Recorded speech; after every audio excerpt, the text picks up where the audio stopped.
Welcome to The Explainer. Today, we're diving into one of the absolute most intense, magnetic, and just totally captivating relationship dynamics out there. We're looking at Venus in the 8th, the crucible of soulful attachment. We're going to unpack those wild relationships that pull you in like a gravitational force. You know the ones. They start with this undeniably powerful spark, but then they quickly evolve into something that tests the absolute limits of your emotional endurance.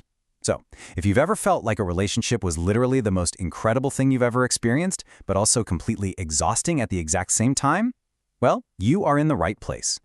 Ask yourself this, and be honest. Have you ever confused emotional intensity with genuine compatibility? It's such a common trap. You meet someone, the sparks are flying, the drama is super high, and the connection feels so profound that it just has to be destiny, right? We do this all the time. We mistake that wild, unpredictable roller coaster for a true, stable connection. We feel the rush, and boom, we label it as profound compatibility. But, as we're going to see in our source material today, that intense feeling, it might actually be a signal of something entirely different, something much, much heavier. Okay, let's dive into this. Section 1. The Crucible of Attraction. Here's the core concept we're dealing with. Venus in the 8th refers to these intense attachments that blur the line between love and depletion. Just think about that phrasing for a second. This dynamic starts with an intense attraction, a magnetic pull that is, frankly, almost impossible to ignore. But very quickly, that powerful draw crosses a threshold. It shifts from being just an intense romance into this emotionally consuming force. You're no longer just in a relationship. You are entirely engulfed by it. The line between where the love ends and where your own personal emotional depletion begins gets incredibly blurry. That brings us right into the messy middle. Section 2. The all-or-nothing trap. Let's look at exactly how this trap operates.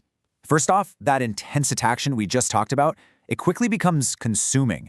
It literally takes up all the oxygen in the room. Because of this, love begins to feel entirely all or nothing.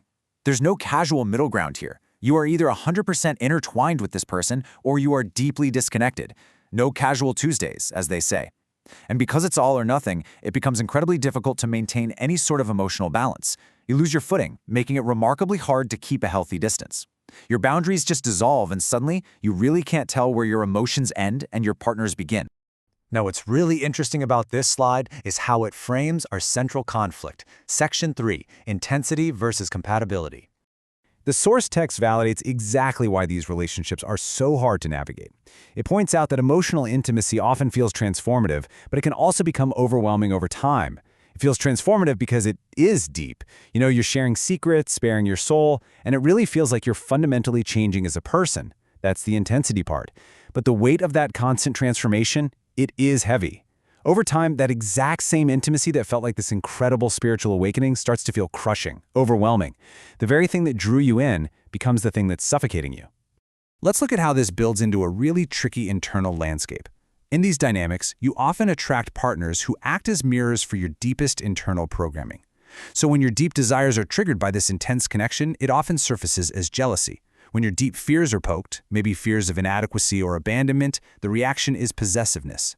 You try to grip the relationship tighter just to control that fear. And when your core attachment patterns are activated by the whole all-or-nothing vibe, it manifests as this profound, looming fear of loss. The intensity of the relationship is actively pulling your deepest shadows right to the surface. And when those dark reactions surface, well, we enter the most difficult phase. Section 4, The Cycle of Depletion.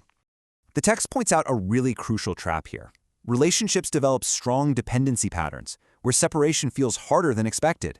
Because you've been riding this intense roller coaster, and because your deepest fears and desires have been triggered and totally intertwined with this other person, a deep dependency forms. Even when the overwhelming nature of the relationship becomes painfully obvious, you can't just walk away. The very idea of separation feels agonizing, way harder than it logically should, because your emotional equilibrium has become entirely reliant on the presence of this intense connection, even when it's actively hurting you. And this brilliantly illustrates the actual mechanics of that dependency trap. It's a loop. First, you get those emotional highs. The passion is just incredible. But that leads directly into step 2, overwhelming intimacy, where all boundaries drop and it becomes totally all-consuming. But here's the thing. No one can sustain that intensity forever, right? So it inevitably crashes into step 3, eventual depletion. You are completely drained. But because of that dependency we talked about, you don't leave. Instead, you wait for the cycle to reset. These emotional highs and lows become literally addictive, creating an endless cycle of attachment followed by total exhaustion. I want to pause on this quote from the source material for a second, because it is incredibly profound. You may sacrifice personal peace to preserve a powerful emotional connection. Just let that sit for a moment. Think about the massive price tag on this dynamic. In order to keep that powerful, intense, addictive emotional connection alive, the currency you're paying with is your own personal peace. You're trading your stability, your calm, and your emotional safety, all just to stay in the crucible. But there is a way out, and there is real wisdom to be gained from surviving the fire. Section 5. The ultimate soul lesson. So the crucial point is this stark contrast. On one side, we have love that nourishes the soul. This has balanced, this has healthy distance, and this allows you to maintain your personal peace. On the other side, we have attachment that quietly consumes. This is the all-or-nothing trap, the addictive cycle, the confusing of intensity for compatibility. The entire journey through this intense dynamic is fundamentally about learning to distinguish between these two sides. Which brings us to our final thought from the text. The deeper lesson is learning the difference between love that nourishes the soul and attachment that quietly consumes it. This right here is the ultimate takeaway. An intense magnetic pull is a powerful experience, absolutely. But it isn't always love. Sometimes it's just a crucible designed to test your boundaries and show you your own dependency patterns. So, as we wrap up this explainer, I'll leave you with this question to carry forward. In your own life, are you chasing a love that feeds your soul? Or are you holding on to an attachment that is quietly eating away your peace? Take care and keep learning.